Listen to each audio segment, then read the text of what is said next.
Viewers আসসালামু আলাইকুম। আজকে আমরা দেখব প্যাথোলজি আমাদের সেকেন্ড আইটেমের টপিকটা, অর্থাৎ প্যাথোলজিতে আমাদের ফার্স্ট চ্যাপ্টারে কিন্তু সেল ইনজুরি।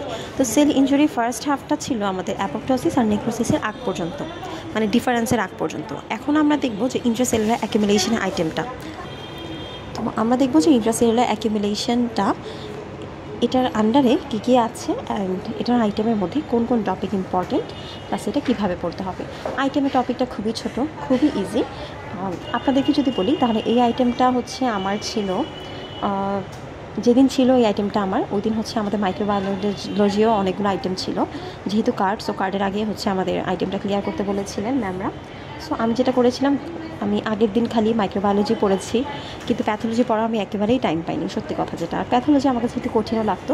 তো এই প্যাথোলজি এই আইটেমটা আমি পড়া শুরু করেছিলাম যখন ক্লাসে ম্যাম এন্টার করে আইটেমের সময়, তখন আমি পড়া শুরু করেছিলাম। তখন জাস্ট আমি পড়ে দেন ম্যামের কাছে দিয়ে আইটেমটা ক্লিয়ার করেছি। অর্থাৎ আপনারা বুঝতেই পারছেন যে আইটেমটা কতটা ইজি অ্যান্ড হচ্ছে কতটা মানে সোজা, যেটা আপনারা ক্লিয়ার করতে পারবেন। সো তারপরেও আমাদের পড়ার কিছু টেকনিক থাকে, যেমন আমাদেরকে আগে পড়াটা মুখস্থ করার আগে কিন্তু পড়াটা বুঝে নিতে হবে। যদি আপনি পড়া টপিকটা নাই বুঝেন তখন কিন্তু আপনি এটা মুখস্থও করতে পারবেন না, খুবই স্বাভাবিক। সো এই জন্য আপনি এই টপিকটা কীভাবে পড়বেন, কোন কোন জিনিস এখানে বোঝার আছে অ্যান্ড কীভাবে বুঝবেন, নিজেকে কীভাবে আপনি এটা বুঝাবেন, সেটা নিয়েই থাকবে আজকের ভিডিও। তো চলেন শুরু করি। প্রথমেই বলেছে, তো এখানেই প্রথমে কি বলেছে যে ইন্ট্রাসেলুলার অ্যাকুমুলেশন। ইন্ট্রাসেলুলার অর্থাৎ কি, অর্থাৎ সো টপিকের নাম যেহেতু ইন্ট্রাসেলুলার অ্যাকুমুলেশন, তো এখানে আমাদের দেখতে হবে যে দুটো সেলের মাঝখানে আমাদের এখানে কী কী ঢুকছে বা কী কী এখানে ঢুকে। সো প্রথমেই আমাদের এখানে কি বলেছে যে আমাদের নর্মাল সেলুলার কম্পোনেন্টগুলো কী কী, যেগুলো কিনা একটা সেলের ভিতরে ঢুকে। সো আমরা কিন্তু এটা সবাই জানি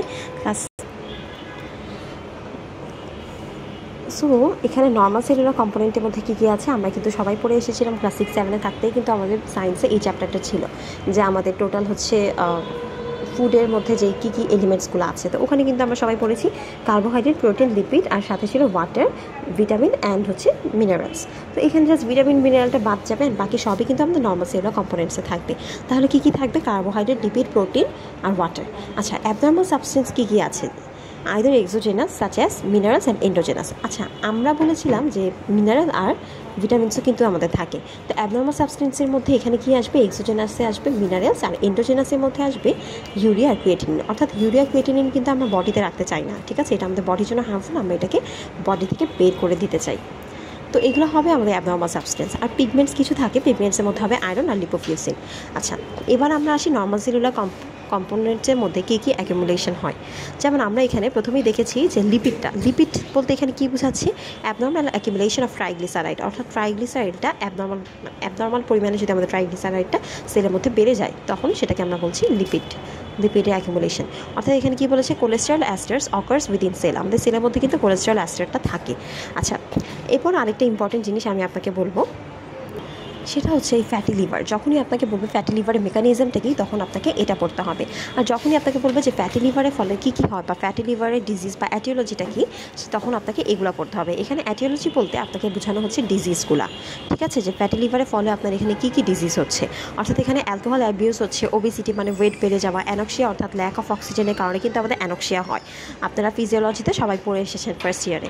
ডায়াবেটিস মেলাইটাস হয়, প্রোটিন ম্যালনিউট্রিশন হয়। তো এই 5টা জিনিস আমাদের অ্যাটিওলজির জন্য হয়। সো এটা আমি একবারই পড়েছিলাম, পড়ে আমার ফ্রেন্ডকে পড়া দিয়েছি, হয়ে গেছে। আপনারাও চেষ্টা করবেন যখনই একটা টপিক পড়েন, পড়ে কিন্তু সাথে সাথে আপনার ফ্রেন্ডদেরকে পড়া দেওয়ার, তাহলে কিন্তু দেখবেন যে আরও ভালো পড়া হয়ে যাচ্ছে। এরপর আমরা দেখবো সাইট, অর্থাৎ এই ডিজিজগুলো কোথায় কোথায় হয়। একটা হচ্ছে লিভারে, হার্টে, কিডনিতে, ঠিক আছে? লিভার, হার্ট, কিডনি 3টা মেজর সাইটে হয়। তাছাড়াও আছে আমাদের মাসেলের মধ্যেও হয়ে থাকে। এরপরে আসেন ফ্যাটি লিভারের মেকানিজমটা কী কী। এখানে বলেছে one or more of the following factors may play role. এখানে একটা অথবা 2টা বা 3টাও হতে পারে। এগুলো যদি থাকে তখন আমরা বুঝবো যে তার ফ্যাটি লিভার হচ্ছে, বা ফ্যাটি লিভারের মেকানিজমটা আসলে এভাবে হয়ে থাকে। যেমন এখানে বলেছে excess entry of free fatty acid, অর্থাৎ আপনাদের ফ্রি ফ্যাটি অ্যাসিডটা প্রচুর, মানে যতটুকু না এন্ট্রি করা উচিত তার থেকে বেশি পরিমাণে এন্ট্রি হচ্ছে। তারপরে আছে increase fatty acid synthesis from অ্যাসিডেট, অর্থাৎ অ্যাসিডের থেকে আমাদের ফ্যাটি অ্যাসিডটা বেশি বেশি তৈরি হচ্ছে, আর ফ্যাটি অ্যাসিড অক্সিডেশনটা কমে যাবে।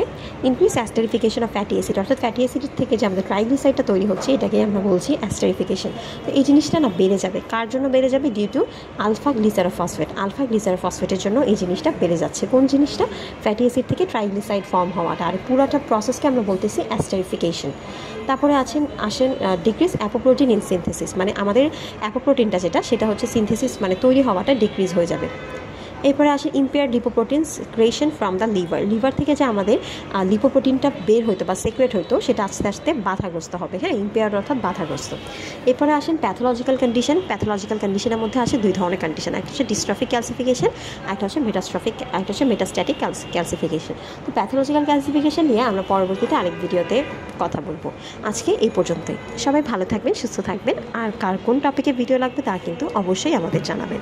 আল্লাহ হাফিজ।